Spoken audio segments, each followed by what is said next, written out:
He was just a janitor to everyone else, invisible in his khaki uniform and calloused hands, but to the grand piano tucked in the corner of the hotel lobby, he was a ghost of something forgotten, someone who once mattered. Every night after the guests left and the chandeliers dimmed, he would gently wipe the dust from the black and ivory keys, his fingers pausing like they remembered a time they belonged there. But no one ever asked his name. No one ever noticed the way his gaze lingered a little longer on the Steinway. No one, until she did. Before we continue, if you believe in kindness, second chances, and the power of unseen talent, please like, comment, share, and subscribe to Kindness Corner.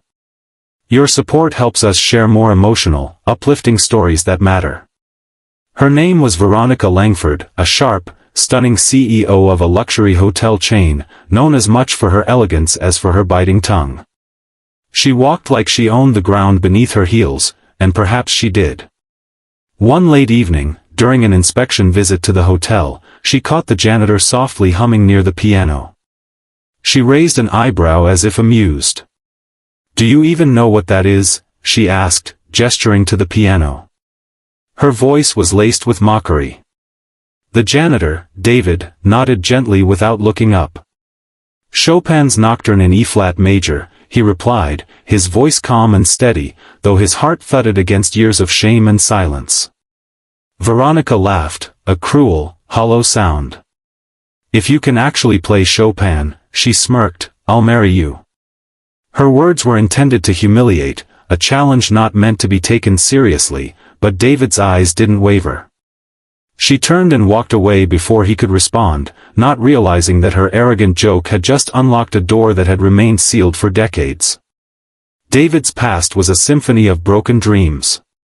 He had once been a prodigy, a rising star trained at a European conservatory before life and loss silenced his music.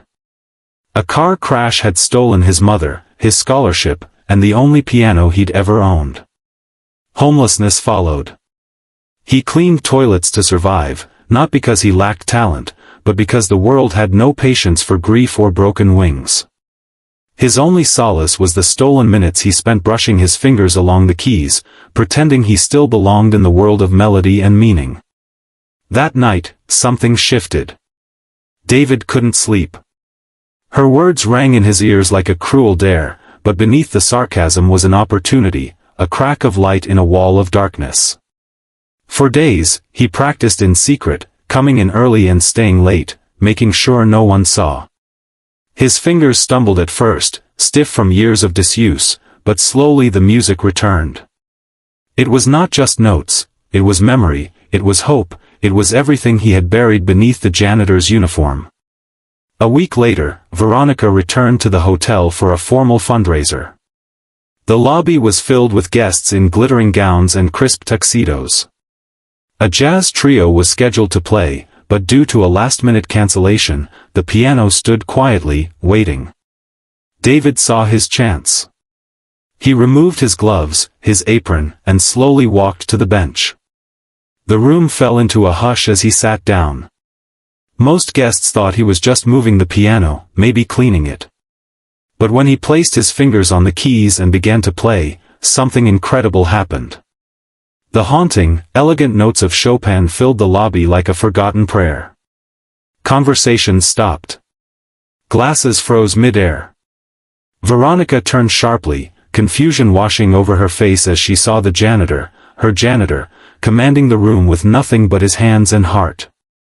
The music poured out of him, not just as sound but as truth.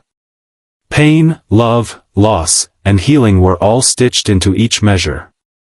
The lobby melted into a quiet cathedral of emotion. Some guests wept without knowing why. Veronica stood motionless, her face pale, her lips parted in awe. For the first time in a long time, she was speechless. When he finished, the silence lingered, as if no one dared disturb the sacred air he had created. Then came the applause, hesitant at first, then roaring, overwhelming. But David didn't smile.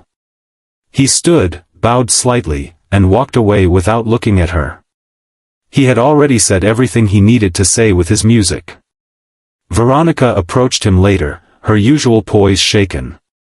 "Why didn't you ever tell anyone?" she whispered. David simply replied, "No one ever asked." Her eyes welled up with something that looked a lot like regret, but he wasn't looking for an apology. She had offered marriage as a joke. He had answered with dignity, not desperation. From that day on, David no longer wore a janitor's uniform. Veronica offered him a permanent role as the hotel's resident pianist. But more than that, she changed, softer, kinder, humbled. Sometimes, she would sit by the piano as he played, listening not just with her ears, but with her heart. If this story touched your heart, please give it a like, share it with someone who needs hope, and subscribe to Kindness Corner for more inspiring stories.